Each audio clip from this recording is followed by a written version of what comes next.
نصیر الدین شاہ بالی would کے تجربہ کار اداکار کے طور پر جانے جاتے ہیں، مگر اپنی اداکاری کے علاوہ وہ انڈین معاشرے، سیاست اور سینما پر تبصروں کی وجہ سے بھی خبروں میں رہتے ہیں۔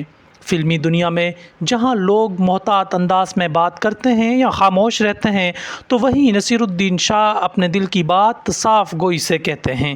رواں سال 20 جولائی کو ان کی عمر 75 سال ہو گئی۔ انہوں نے سینما کی دنیا کو 50 سال دیے ہیں۔ 1975 میں جب نصیر الدین شاہ کی پہلی فلم نشاط ریلیز ہوئی تو وہ خوش ہونے کے بجائے اداس تھے۔ انہوں نے انڈیا کے سرکاری چینل دوردرشن میں انگریزی اور ہندی نیوز ریڈر کی نوکری کی درخواست دی تھی، جسے مسترد کر دیا گیا تھا۔ اسی دوران ان کی ساتھی اداکارہ سمیتا پاٹل دوردرشن پر مراٹھی خبریں پڑھ کر شہرت حاصل کر رہی تھی۔ بارہ بنکی میں پیدا ہونے والے نصیر الدین شاہ کا اپنے والد سے کبھی اچھا تعلق نہیں رہا۔ دیگر والدین کی طرح ان کے والد بھی چاہتے تھے کہ نصیر ایک اچھا اور روایتی کیریئر اپنائیں۔ اپنی سوانح عمری میں نصیر الدین شاہ نے لکھا کہ میرے والد ایک انگریز کی طرح زندگی گزارتے تھے۔ سردھانا جیسے قصبے میں بھی وہ ٹوپی کے بغیر باہر نہیں نکلتے تھے۔ وہ ہمیں بہترین تعلیم دینا چاہتے تھے جو پیسوں سے مل سکتی تھی۔ وہ اچھی انگریزی کے ساتھ پشتو اور فارسی بھی بولتے تھے، لیکن انہوں نے ہمیں کبھی پشتو یا فارسی سکھانے کی ضرورت محسوس نہیں کی۔ نصیر اپنی ماں کا اپنے والد سے زیادہ احترام کرتے تھے۔ ان کی ماں کا مزاج مشہور تھا اور ان کے والد بھی ان کے سامنے نہیں ٹھہر سکتے تھے۔ نصیر نے اپنی ماں کے بارے میں لکھا کہ جب میرے والد سے میرا رابطہ مکمل طور پر ختم ہو گیا تو میری ماں نے میرا ساتھ دیا۔ انہوں نے اپنی ماں کے ساتھ تعلق کو بیان کرتے ہوئے لکھا کہ جب مجھے پدما ایوارڈ سے نوازا گیا، میں انہیں اپنے ساتھ راشٹرپتی بھون صدارتی محل لے گیا۔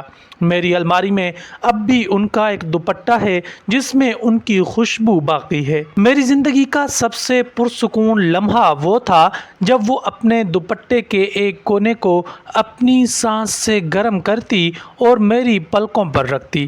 علی گڑھ یونیورسٹی میں زیر تعلیم نصیر کی ملاقات پروین مراد سے ہوئی، جو ایک پاکستانی شہری تھی اور طب کی تعلیم حاصل کر رہی تھی۔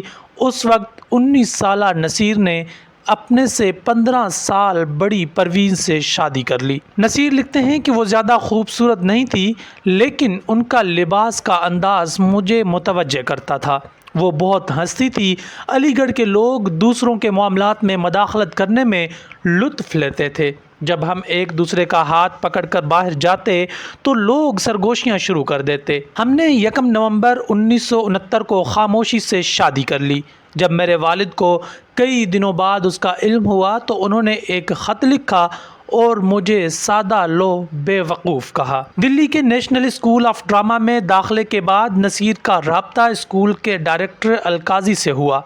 القاضی کو نصیر کا اداکاری پڑھنا پسند نہیں تھا۔ وہ چاہتے تھے کہ نصیر ہدایت کاری کی طرف جائیں۔ القاضی کی شخصیت کے کئی پہلو نے نصیر پر گہرا اثر ڈالا۔ نصیر نے لکھا کہ وہ چھوٹی سی چھوٹی چیز پر نظر رکھتے تھے۔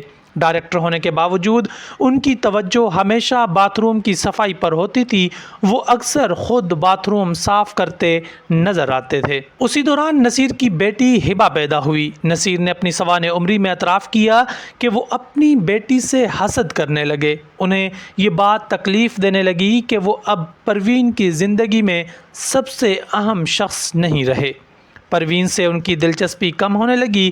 دلی سے علی گڑھ کے ہفتہ وار دورے ماہانہ ہونے لگے اور پھر آہستہ آہستہ بند ہو گئے۔ پروین نے پہلے انگلینڈ اور پھر ایران میں رہنے کا فیصلہ کیا۔ نصیر الدین شاہ لکھتے ہیں کہ فلم ریلیز ہونے کے 6 ماہ بعد میرے والد نے مصوری کے مال کے قریب فلم کے پوسٹر پر میرا نام دیکھا۔ وہ سیدھے ریئلٹو ٹاکیز گئے اور میری فلم دیکھی۔ گھر واپس آنے کے بعد وہ بہت خوش تھے اور انہوں نے میری ماں کو میری اداکاری کے بارے میں بتایا۔ ماں ناراض ہوئی کہ وہ اکیلے فلم دیکھنے کیوں گئے۔ انہوں نے کہا کہ وہ بھی فلم دیکھیں گی۔ نتیجہ یہ ہوا کہ میرے بابا نے اپنی زندگی میں پہلی بار دوبارہ فلم دیکھی۔ انہوں نے مجھے ایک طویل خط لکھا اور بتایا کہ میرا نام اسکرین پر دیکھ کر وہ بہت خوش ہوئے۔ اس کے بعد نصیر کی فلمیں ایک کے بعد ایک پذیرائی حاصل کرنے لگی۔ 1983 کی فلم معصوم میں نصیر کی اداکاری کو بہت سراہا گیا۔ فلم کے ڈائریکٹر شیکھر کپور نے ایک انٹرویو میں کہا کہ ایک فلم ساز کے طور پر میری زندگی کا سب سے بڑا افسوس یہ ہے کہ میں نے معصوم کے بعد نصیر کے ساتھ کبھی کام نہیں کیا۔ اس فلم میں ان کی اداکاری اتنی تازہ ہے کہ لگتا ہے جیسے فلم کل بنائی گئی ہو۔ اس میں کوئی شک نہیں کہ وہ انڈین سینما کے عظیم اداکاروں میں سے ایک ہیں۔ 2011 کی فلم ڈرٹی پکچر میں انہوں نے ودیا بالن کے ساتھ اولالا پر رقص کر کے بہت سے لوگوں کو حیران کیا۔